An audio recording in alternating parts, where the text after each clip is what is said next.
My husband cheated on me with my best friend while I was pregnant and hospitalized, so I kicked him out and refused to let him into the delivery room and stopped his late father's name from getting passed on. Posted by you/illustrious book 613. This is a throwaway account because I'm so annoyed and need to vent. This will be a lot, so I'm sorry in advance. I, 28F, had been together with my husband, 27M, for nearly 10 years. We got married at 21, had our first son a year later, followed by our daughter 3 years after that. I built my whole life around my family. We had good jobs, he worked full-time, I worked from home, we had a nice home in a great neighborhood, and we put our children in good schools. We also had a successful business on the side.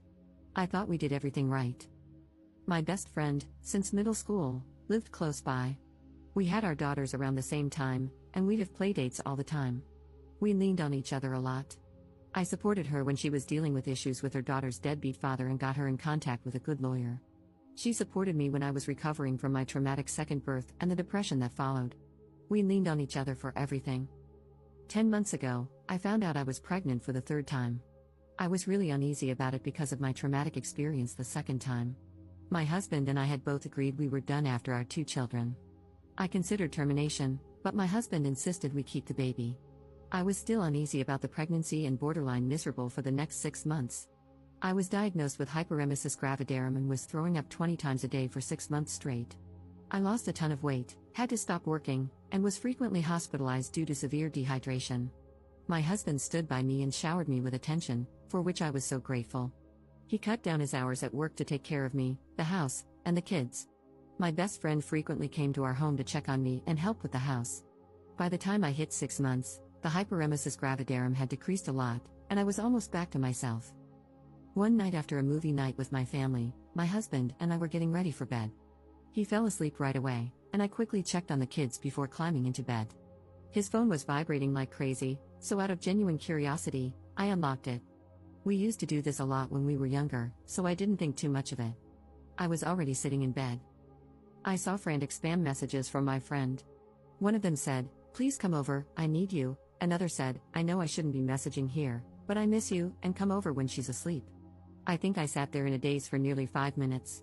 I cried quietly, and suddenly, all my fatigue was gone. I scoured his phone looking for more. I found emails and DMs from them, even using apps like Kick to Message and pictures.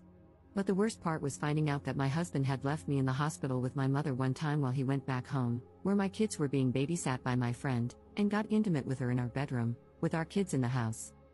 The next morning, I confronted him and kicked him out. I filed for separation shortly after. For the next 2 months, he begged for forgiveness, then shifted to complaining and insulting me, saying I wasn't letting him see his kids or stopping him from going to doctor appointments with me, which I was. Months earlier, we had planned who would be in the labor room, my mother and husband. When I was 35 weeks pregnant, he called, questioning the labor situation. By this point, he had moved in with my ex-friend shortly before the call. I told him no, and he got very angry. Many of my in-laws and family members told me to put our differences aside for the baby. I still said no. I gave birth to my son with my mother and sister present, and didn't regret my decision at all. After my second traumatic birth, I just wanted to make sure this one was as stable as possible, which it was. We were going to name our child after his father, who had passed away. I initially agreed to make him happy but later changed my mind and picked a name I had always loved since childhood. This aggravated him even more. Am I wrong for doing that? I'm being guilt-tripped by so many people right now. All I want is for everyone to leave me alone so I can focus on being with my kids. Edit. Just wanted to add that I do let him see the kids, that would be crazy if I didn't. My children love their dad, I just have certain boundaries now that we're not together, and he doesn't respect them. He gets angry and says things that are categorically untrue. He got to meet our newborn son just hours after I gave birth.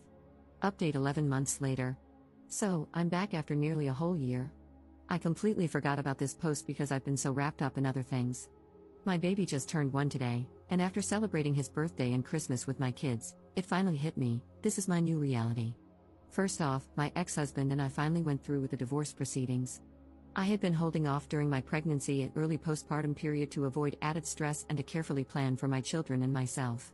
I was awarded primary physical custody of our children. Their dad visits once a week, and the 2 older kids, 7 and 4, spend every other weekend with him. My youngest will start doing the same in a couple of months, which makes me nervous. He's especially clingy with me, all my kids are, but my youngest has really only known me as the most present parent. One of the main stipulations in our custody agreement is that my ex's affair partner is prohibited from seeing the kids. My poor kids have been confused enough by their parents' sudden split, and I didn't want them even more confused by seeing their aunt, who is supposed to be mommy's best friend, with their dad. It was deemed emotionally detrimental in court. As for the baby's name, he's been so bitter about it. I think he's still annoyed. His side has been trying to convince me to change the name to something we'd both like, especially after the divorce was finalized. But it's been a year now, and the baby quite literally responds to the name I gave him, so I'm not going to change it. He was also unhappy with the child support payments, among other payments, and asked for some revisions. One main thing he wanted to change was the cost of our kids' school tuition. He pays for their tuition, which he felt was too much and too harsh. But the court stuck with the original payments. As for my ex-husband and ex-best friend, they continued dating. I found out that they had started seeing each other a month into my third pregnancy. They had actually slept together during my second pregnancy but didn't pursue a relationship then because, as they put it, they weren't ready to ruin things and didn't want to hurt anybody. My ex's side has been very supportive of their relationship, even inviting her to holiday gatherings like Thanksgiving or other family holidays. Because of this, my kids don't go to these events very often. After this whole fiasco, I'm coming to the realization that perhaps my ex's side never really liked me all that much. But that's okay. I eventually spoke with my ex-best friend to ask why they did it. She claimed that they were just friends but grew close while she was dealing with issues involving her deadbeat ex-boyfriend. Both of them insisted that my ex-husband just wanted to protect her, which supposedly turned into love. Hearing this hurt me a lot, but at the same time, I felt relieved to know the truth. When I sat with this information for a while, it stopped hurting. It made me realize that I didn't still love my ex-husband and could finally let go of him and their betrayal. They broke up a week ago. Apparently, it's just a break, though who knows. Although my kids go to their dad's house every other weekend, it has helped a lot with making time for myself. Obviously, I'm figuring out who I am without being a wife or mom all the time. In many ways, I find what happened to be a true blessing, which is why I'm no longer angry. As for me, I've been seeing someone. It hasn't been very long, nor is it that serious yet, but we get along great. Initially, my ex-husband made the whole situation difficult. He didn't want me to have any man, specifically, around the kids. Edit. I don't know how to update posts, so my apologies if this is wrong. This is likely the last update. I just wanted to check in to let everyone know I'm okay. Commenter. Good job, and never let that snake friend back into your life, even if she comes crawling back. Ops response. She claimed that I had not been the greatest friend to her at times during our very long friendship either. I felt like strangling her in that moment. I couldn't think of a single thing I had done wrong that could warrant her doing that to me.